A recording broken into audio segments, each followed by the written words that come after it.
Baiklah, Assalamualaikum warahmatullahi wabarakatuh. Perkenalkan, nama saya Salsabila, NIM 19053060. Di sini saya akan menjelaskan jawaban UTS mata kuliah strategi pembelajaran ekonomi.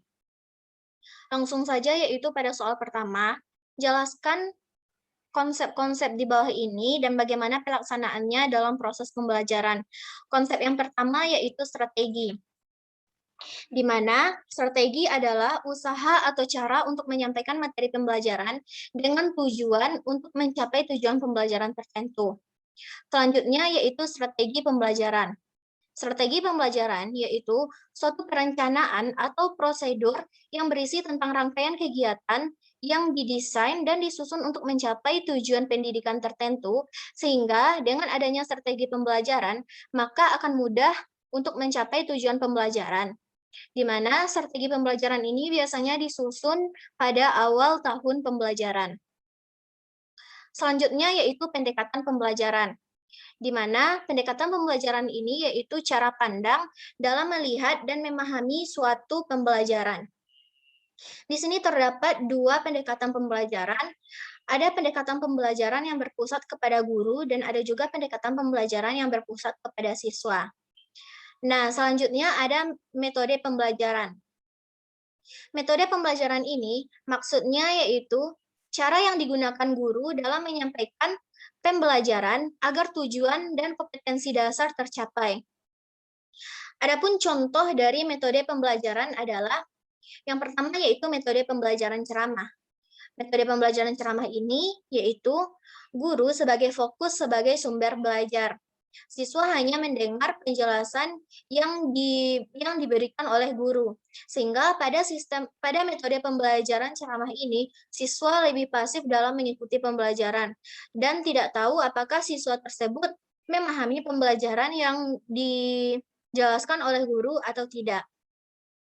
Selanjutnya ada metode pembelajaran demonstrasi, di mana metode pembelajaran demonstrasi ini yaitu metode yang memperagakan suatu barang, kejadian, atau urutan suatu kejadian dan prosedur dalam melakukan sesuatu, baik secara langsung maupun tidak langsung sesuai dengan materi pembelajaran yang sedang dipelajari. Selanjutnya ada juga metode pembelajaran diskusi, di mana metode pembelajaran diskusi ini yaitu metode pembelajaran secara berdiskusi, di mana guru akan membagi siswa menjadi beberapa kelompok, kemudian guru akan memberikan suatu permasalahan atau suatu kasus kepada siswa, sehingga siswa akan memecahkan permasalahan tersebut dengan cara berdiskusi dengan teman-teman kelompoknya. Selanjutnya ada juga metode pembelajaran pengalaman lapangan, di mana metode pembelajaran ini dilaksanakan di suatu tempat yang berkaitan dengan materi pembelajaran yang sedang dipelajari. Biasanya, metode pembelajaran ini mengunjungi tempat-tempat wisata seperti wisata alam, kemudian siswa disuruh untuk membuat laporan yang telah disusun sebelum melakukan perjalanan ke lapangan. Selanjutnya ada juga teknik pembelajaran, di mana teknik pembelajaran ini yaitu cara yang dilakukan orang atau seorang pendidik dalam rangka mengimplementasikan suatu metode pembelajaran, yaitu cara yang harus dilakukan agar metode yang dilakukan sebelumnya itu berjalan secara efektif dan efisien. Contohnya saja, jika sebelumnya kita menggunakan metode pembelajaran ceramah, maka teknik yang digunakan harus mendukung metode pembelajaran ceramah tersebut. Contohnya saja, teknik yang kita gunakan dalam pembelajaran ceramah itu yaitu teknik pemberian tugas, di mana setelah guru menerangkan atau menjelaskan pembelajaran pada metode pembelajaran ceramah, maka guru memberikan teknik pemberian tugas, di mana siswa diberikan tugas berdasarkan penjelasan yang telah dipaparkan oleh guru sebelumnya. Nah, selanjutnya ada taktik pembelajaran, di mana taktik pembelajaran ini merupakan suatu gaya yang dipakai oleh pendidik dalam menyampaikan pembelajaran. Contohnya saja yaitu ketika guru memaparkan atau mempresentasikan suatu prosedur atau tata cara melakukan sesuatu, maka gaya tubuh atau gerakan-gerakan yang dilakukan oleh guru tersebut akan mempengaruhi pemahaman dan kepada siswa untuk memahami pembelajaran yang telah dijelaskan oleh guru tersebut. Nah, selanjutnya ada model pembelajaran. Model pembelajaran ini merupakan kerangka kerja yang memberikan gambaran secara sistematis untuk melaksanakan pembelajaran agar membantu belajar siswa dalam mencapai tujuan tertentu yang ingin dicapai.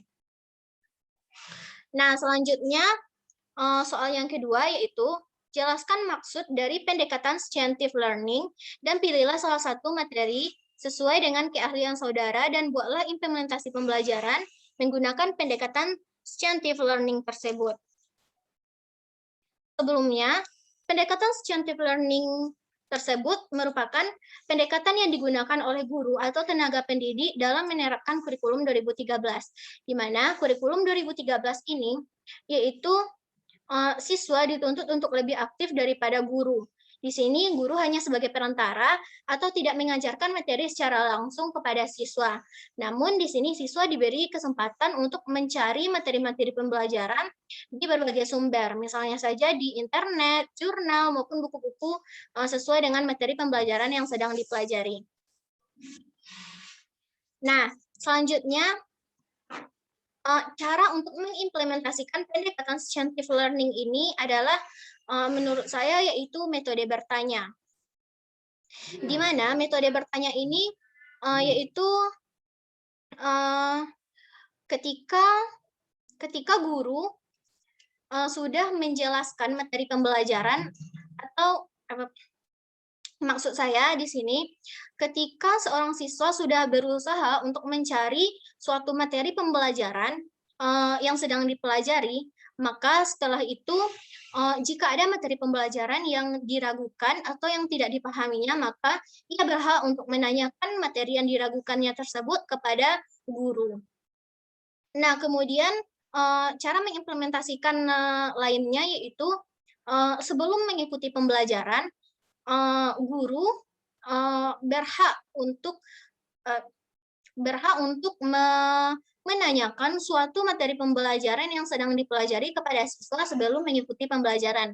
Nah, dari sini guru mengetahui apakah siswa tersebut sudah mempersiapkan atau sudah membaca materi yang akan dipelajarinya hari ini. Nah, selanjutnya soal nomor 3 yaitu seorang guru dalam pembelajaran harus menentukan pendekatan pembelajaran yang digunakan. Jelaskanlah pendekatan-pendekatan yang ada dalam pembelajaran dan berikan contoh implementasi pendekatan pembelajaran tersebut dalam pembelajaran ekonomi, atau pilih salah satu materi sesuai dengan keahlian Anda. Nah, di sini sebelumnya ada pendekatan pembelajaran yaitu pendekatan konsep, di mana pendekatan konsep ini yaitu siswa lebih dituntut untuk memahami konsep daripada materi pembelajaran, sehingga peserta didik tidak terpaku atau tidak buta konsep dari materi pembelajaran yang sedang dipelajari. Selanjutnya yaitu ada pendekatan proses, di mana pendekatan proses ini yaitu siswa dituntut untuk lebih menguasai proses pembelajaran daripada hasil dari pembelajaran tersebut, sehingga siswa akan mudah dalam mengerti pembelajaran.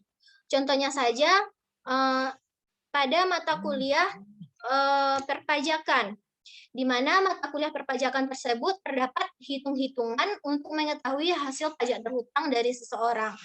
Nah, untuk mengetahui hasil pajak terhutang dari seseorang tersebut, tentunya kita harus mengetahui proses-proses dalam pencarian dan pencatatan perpajakan tersebut. Oleh karena itu, kita harus mengikuti proses-proses dan memperhatikan proses-proses dari pencatatan hasil pajak terhutang dari seseorang. Nah, selanjutnya juga ada pendekatan induktif, di mana pendekatan induktif ini yaitu pendekatan bagaimana cara memecahkan masalah khusus kepada masalah umum. Contohnya saja, ada kejadian atau suatu kasus yang lagi viral di lingkungan masyarakat. Oleh karena itu, siswa harus mampu untuk mengimplementasikan atau mengaitkannya dengan materi pembelajaran yang sedang dipelajari. Nah, dari sini guru akan tahu dan akan um, mengetahui kemampuan siswa dalam memecahkan suatu permasalahan dan mengaitkan permasalahan tersebut dengan materi pembelajaran yang sedang dipelajari. Selanjutnya ada pendekatan deduktif, di mana pendekatan deduktif ini kebalikan dari pendekatan induktif, yaitu pendekatan dari kejadian umum kepada kejadian khusus. Contohnya saja yaitu guru menjelaskan materi atau konsep pembelajaran itu terkait kepada penemuan-penemuan atau pendapat-pendapat yang telah diterapkan dan ditemukan oleh para ahli sebelum kita. Nah, selanjutnya pertanyaan keempat, yaitu pada masa pandemi saat ini dengan pembelajaran daring, metode seperti apa menurut saudara yang bagus untuk digunakan dalam pembelajaran? Jelaskan alasannya. Nah, menurut saya, pada masa pandemi saat ini, kita mengikuti pembelajaran secara daring.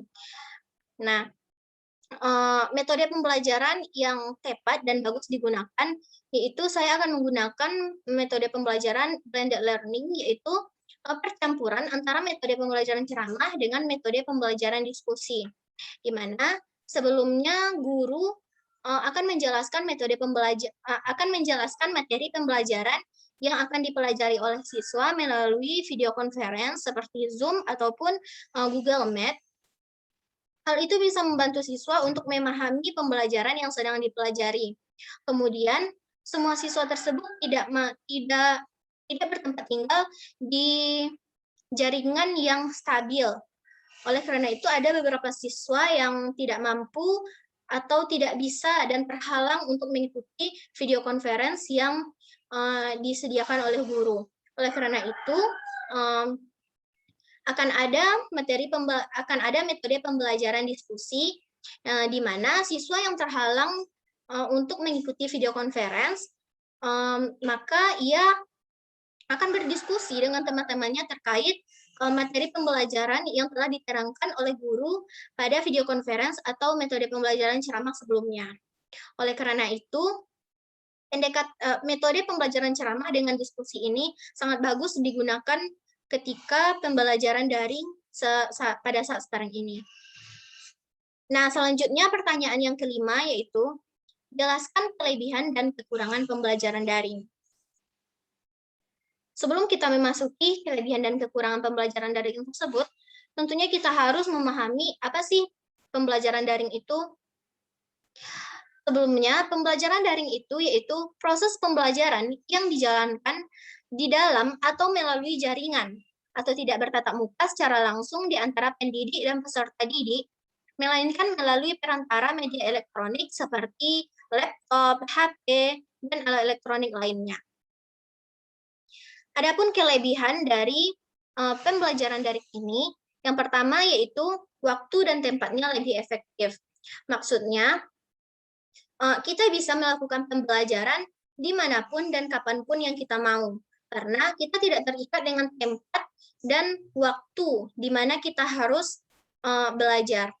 Selanjutnya, yaitu siswa tidak bergantung kepada guru, di mana pada saat daring seperti ini, kita bisa untuk mencari materi-materi pembelajaran kita di berbagai sumber, misalnya di internet maupun di jurnal-jurnal, dan kita tidak harus menunggu penjelasan yang diberikan oleh guru. Selanjutnya ada otomatis siswa dilatih untuk menguasai teknologi. Seperti yang kita ketahui, ketika kita belajar daring, tentunya kita menggunakan teknologi yang berkembang pada saat sekarang ini. Nah, secara tidak langsung, tentunya kita sudah mempelajari teknologi-teknologi yang sedang berkembang saat ini ketika kita sedang belajar.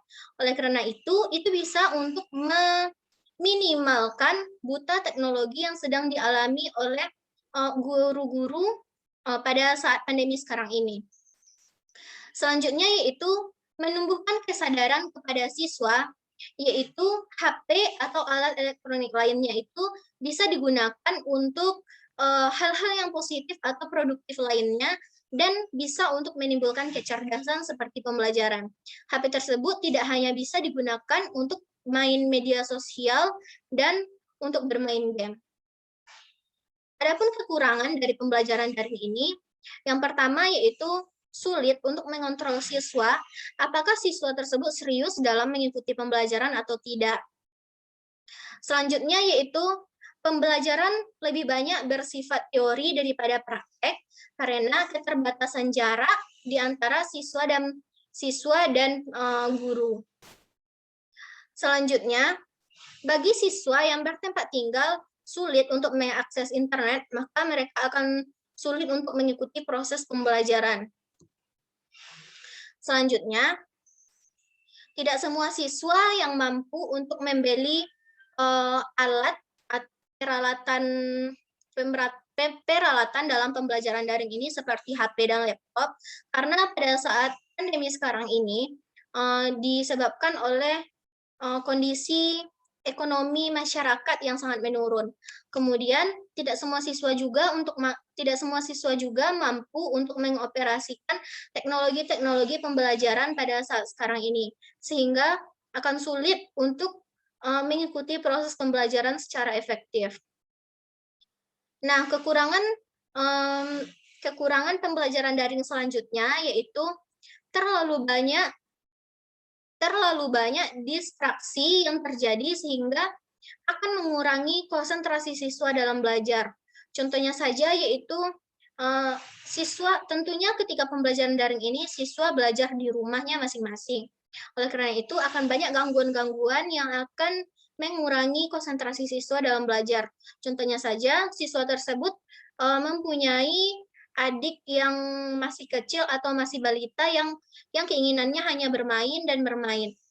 Oleh karena itu, ia akan mengganggu kakaknya dalam belajar atau akan mengurangi konsentrasi kakak atau abangnya ketika belajar. Baiklah, sekian jawaban ujian tengah semester mata kuliah strategi pembelajaran ekonomi saya. Terima kasih. Wassalamualaikum warahmatullahi wabarakatuh.